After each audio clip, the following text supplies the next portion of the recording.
Sinus பிரச்சனை, மூக்கடைப்பு, தலைபாரத்துக்கான simple மருந்து ஒன்று பார்க்கலாங்க. மிளகு எடுத்துக்கோங்க, ஒரு 10 மிளகு, 1 ஸ்பூன் மஞ்சள் பொடி எடுத்துக்கோங்க, வசம்பு சின்ன பீஸ் 2 கட் பண்ணி போட்டுக்கோங்க, அண்ட் பச்சை கற்பூரம் இது வந்து நிறைய போடுங்கன்னா ஒரு சின்ன பீஸ் வந்து போட்டுக்கோங்க. இப்போ நம்ம என்ன பண்ண போகிறோம்னா, இது எல்லாத்தையும் நல்லா இந்த இஞ்சி பூண்டு நசுக்கிற கல் வச்சு நல்லா இப்படி நசுக்கிக்கலாம், பவுடர் ஆக்கிக்கலாம். இதனால் வந்து தலைபாரம், அப்புறம் மூக்கில் தண்ணி வடிகிறது, நைட் ஆனால் மூக்கடைக்கிறது, இந்த பிரச்சனையெல்லாம் சரியாயிடுங்க. இப்போ இது நல்லா பொடி ஆக்கியாச்சு.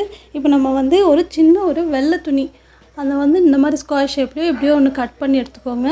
கட் பண்ணிவிட்டு அதில் வந்து இந்த பவுடரை அதில் போட்டுடுங்க. இப்போ நம்ம என்ன பண்ண போகிறோம்னா, இதை மடிக்க போகிறோம். மடிக்கிறதுலேயும் ஒரு ட்ரிக் இருக்குங்க. அதாவது என்ன பண்ண போகிறோம்னா, கீழே வந்து ஒரே துணி வர மாதிரி, ஏன்னா நம்ம ஸ்மெல் பண்ணும்போது ஈஸியாக நமக்கு வாசனை வரணும். அதனால் கீழே ஒரே துணி வர மாதிரி போட்டு நல்லா இந்த மாதிரி ரப்பர் பேண்ட் போட்டுட்டு முகந்து பார்த்தீங்கன்னா உங்களுக்கு மூக்கடைப்பு, சளி பிரச்சனை எதுவுமே இருக்காதுங்க. கண்டிப்பாக ட்ரை பண்ணுங்கள். தேங்க்ஸ் ஃபார் வாட்சிங்.